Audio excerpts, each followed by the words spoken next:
Nosso, o eminente presidente da Casa, senador Renan Calheiros, que comporá a mesa à minha direita. Senhor presidente, senhoras senadoras, senhores senadores, senhoras e senhores advogados, mais uma vez o Senado encontra-se reunido para atuar como órgão julgador com o fim de desempenhar a grave atribuição constitucional de decidir sobre o futuro de uma presidente da República eleita pelo voto popular, acusada da prática de crimes de responsabilidade. Para condená-la ou absolvê-la das imputações que lhe foram irrogadas, os parlamentares congregados nesta Casa de Leis transmudam-se, a partir de agora, em verdadeiros juízes, devendo, em consequência, deixar de lado o tanto quanto possível, pois, afinal, são seres humanos, suas opções ideológicas, preferências políticas e inclinações pessoais. Para julgá-la, haverão de atuar com a máxima isenção e objetividade, considerando apenas os fatos, tais como se apresentam nos autos do processo e as leis que sobre eles incidem. Extraio do Código de Ética da Magistratura, aprovada pelo Conselho Nacional de Justiça, que o juiz, no desempenho de sua árdua, mas ao mesmo tempo sublime missão, deve nortear-se, em especial, pelos princípios da independência, da imparcialidade, do conhecimento e da capacitação, agindo com cortesia, transparência, prudência, diligência, integridade, dignidade, honra e decoro. Merece especial destaque no Código o dever de cortesia, que se volta aos colegas, aos membros do Ministério Público, aos advogados, aos servidores, às partes, às testemunhas e a todos quantos se relacionem com a administração da Justiça. De forma complementar, espera-se do juiz que utilize uma linguagem escorreita, polida, respeitosa e, sobretudo, compreensível.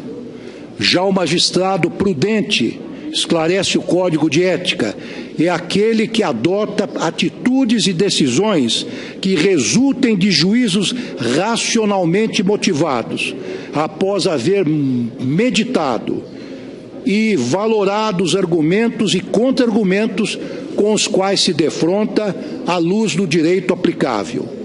O texto exige ainda que o juiz, no desempenho de suas funções, repila influências externas indevidas, estranhas à justa convicção que deve formar para a solução dos casos que lhe são submetidos. Espera também o Código do magistrado que busque a verdade unicamente nas provas coligidas, mantendo distância equivalente dos contendores, de modo a evitar qualquer comportamento que possa refletir favoritismo, predisposição ou preconceito. Para tanto, cumpre dispensar-lhes plena igualdade de tratamento, vedada qualquer espécie de discriminação injustificada. Ao juiz cumpre também velar para que os atos processuais se celebrem com a máxima pontualidade e que os processos sejam solucionados em prazo razoável, para o que reprimirá toda e qualquer iniciativa protelatória ou que atente contra a boa-fé processual. Adverte ainda o Código de Ética que incumbe ao magistrado, ao proferir suas decisões, atuar de forma cautelosa, atento às consequências que elas podem provocar. O juiz, ademais, deve manter sempre uma atitude aberta e paciente ao receber alegações ou críticas, desde que lançadas de forma cortês e respeitosa, não representando qualquer desdouro, confirmar ou retificar posições anteriormente assumidas nos processos em que atua. Por fim, o Código de Ética aponta como atentatório à dignidade do cargo a prática de ato ou comportamento do magistrado que implique discriminação injusta ou arbitrária de qualquer pessoa ou instituição. Com estas reflexões e ressaltando mais uma vez que o presidente do Supremo Tribunal Federal, neste processo de impeachment, não tem qualquer função judicante, limitando-se apenas a zelar para que as regras procedimentais e regimentais sejam observadas, de modo a preservar a isonomia entre as partes e o direito de defesa da acusada, declaro abertos os trabalhos. Me esclarecer ao douto plenário que a presidência adotará o seguinte procedimento na condução dos trabalhos da presente sessão, conforme acordado com as lideranças partidárias na reunião havida no Salão Nobre do Senado no dia 17 de agosto e que foi amplamente divulgado nos autos eletrônicos do processo e nos veículos de comunicação oficial do Senado Federal e do Supremo Tribunal Federal.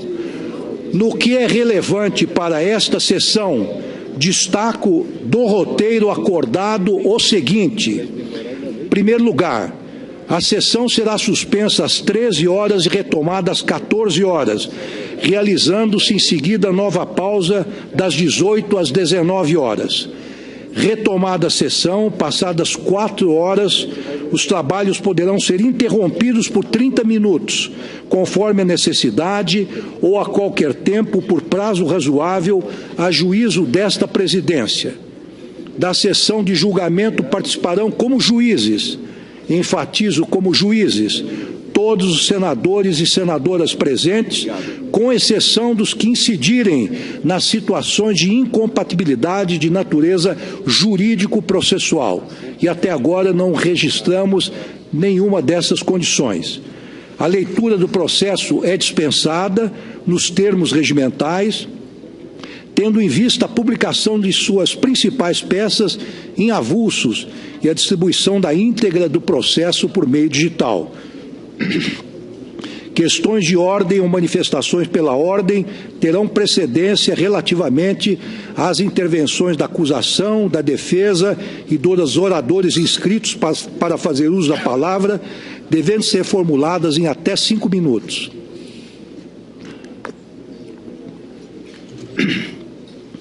A solução das questões de ordem será precedida de uma contradita pelo prazo de até 5 minutos. Quando a palavra for concedida pela ordem ou para formular questão de ordem, não serão admitidos pronunciamentos destinados a discutir o mérito das acusações ou de qualquer de seus aspectos. Não caberá recurso ao plenário do Senado das decisões do presidente do STF que resolvam questões de ordem ou outras que digam respeito ao regular andamento dos trabalhos. Na sequência, haverá inquirição das testemunhas da acusação e da defesa fora da presença uma das outras, por meio do seguinte procedimento. Primeiro, a testemunha será chamada na ordem constante do rol apresentado pela acusação e pela defesa, acomodando-se à esquerda desta presidência na mesa. A testemunha será qualificada e prestará o compromisso legal. A rigor, o senhor escrivão já as qualificou e já tomou delas o compromisso legal. O presidente, se desejar, inquirirá as testemunhas, podendo complementar as arguições dos demais arguentes sobre pontos não esclarecidos a qualquer tempo. 4. Os senadores terão tempo de 6 minutos para formular suas questões, seguidas de 6 minutos para que a testemunha responda, divididos da seguinte forma: 3 minutos iniciais para o arguente e 3 para a testemunha.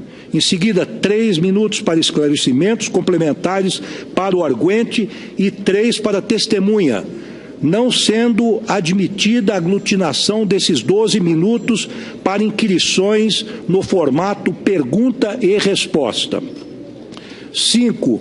A acusação e a defesa, ou seus procuradores, nesta sequência, formularão perguntas diretamente às testemunhas arroladas pela acusação, invertendo-se a ordem quando se tratar das testemunhas indicadas pela defesa, sendo-lhes deferidos 10 minutos para cada, divididos em 6 minutos iniciais e 4 para esclarecimentos complementares, assegurando-se idêntico prazo e sistemática para as respostas.